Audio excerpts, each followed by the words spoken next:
Oi, pessoal, tudo bem com vocês? Continuando falando de história, dessa vez vamos falar sobre o Reino dos Francos. Bem, muito antes do período das grandes migrações bárbaras, os francos já habitavam algumas partes do território europeu. Eram de origem germânica e viviam nas regiões próximas às fronteiras romanas, mas algumas tribos chegaram a se estabelecer em colônias do Império.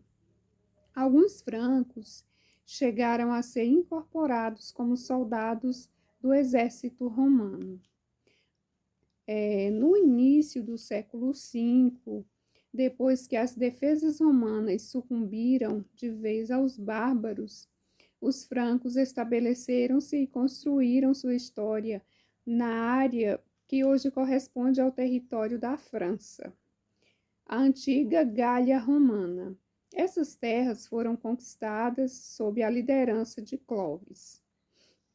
Transformado em rei dos francos, Clovis converteu-se ao cristianismo e fez a igreja, já bastante poderosa, apoiar a monarquia franca.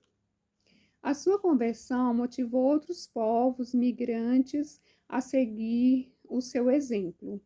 Os francos diziam que seu rei era descendente de um antigo chefe chamado Meroveu. Por essa razão, passaram a chamar dinastia merovingia aos descendentes de Clovis, que comandariam os francos por quase 3 séculos. Os francos nunca haviam tido um estado organizado. Para organizar o reino merovingio, eles recorreram à estrutura administrativa, às leis e às instituições herdadas dos romanos. Adicionaram a isso elementos tipicamente germânicos.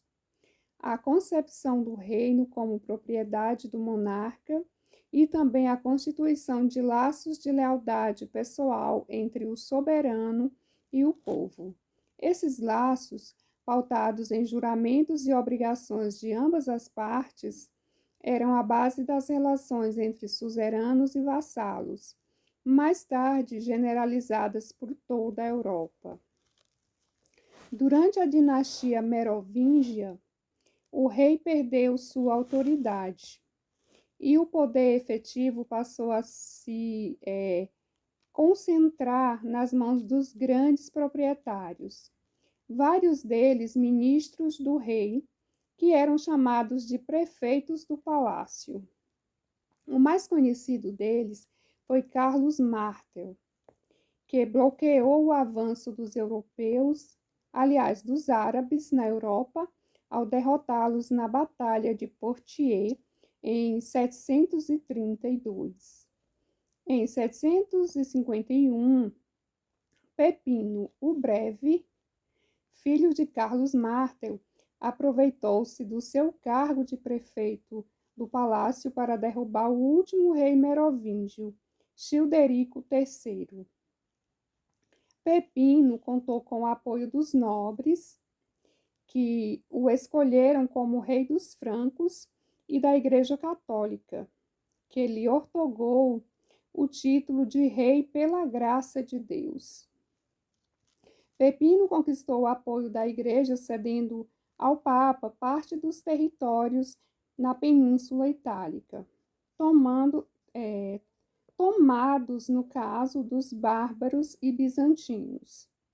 Esses territórios constituíram um Estado sob a chefia do Papa, que, a partir de então, além da autoridade espiritual sobre a cristandade, conquistava também a autoridade temporal, ou, em outras palavras, a autoridade secular.